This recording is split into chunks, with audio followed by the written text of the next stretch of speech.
Upon a time there was a great god who loved his wife very much, but he was known to consort with a nymph, and he did favor one nymph above all others.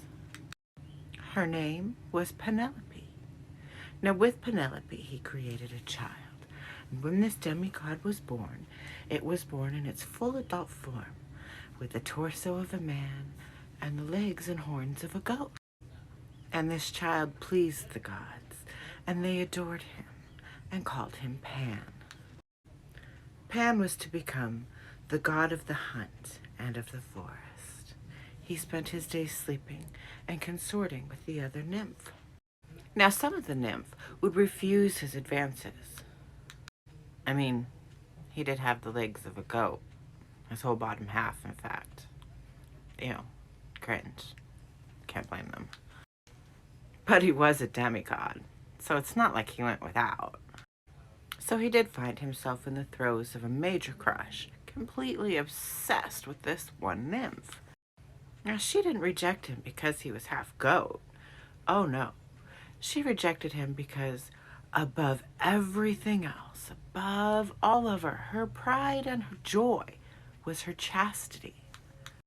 But Pan, he was relentless. Now, feeling as if she had no other recourses, she chose to run, and run far and run fast. Not really the smartest move on her behalf. I mean, his stamina was pretty much unparalleled. Like, this guy, he could totally teleport to Mount Olympus and back. I mean, he could outrun Usain Bolt, if you know what I'm saying.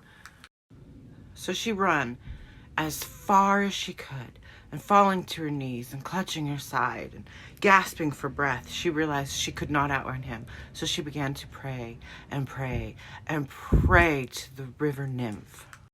So Pan took the reed, cut it into varying lengths, and wove it together into a flute. And he mastered playing this flute.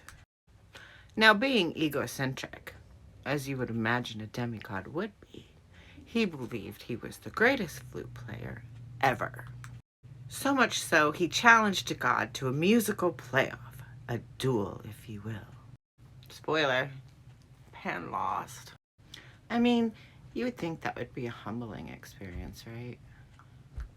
So when you go into the forest or the woodland and you take your offerings for the fae of sugars and breads, don't forget to take something to appease Pan.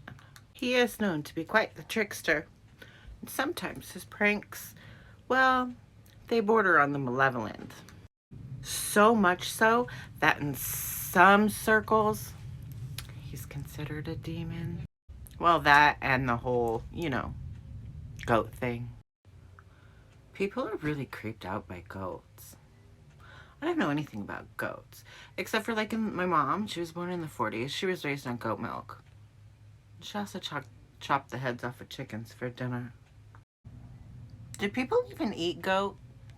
I mean, we must. We eat everything else under the sun. Follow for more!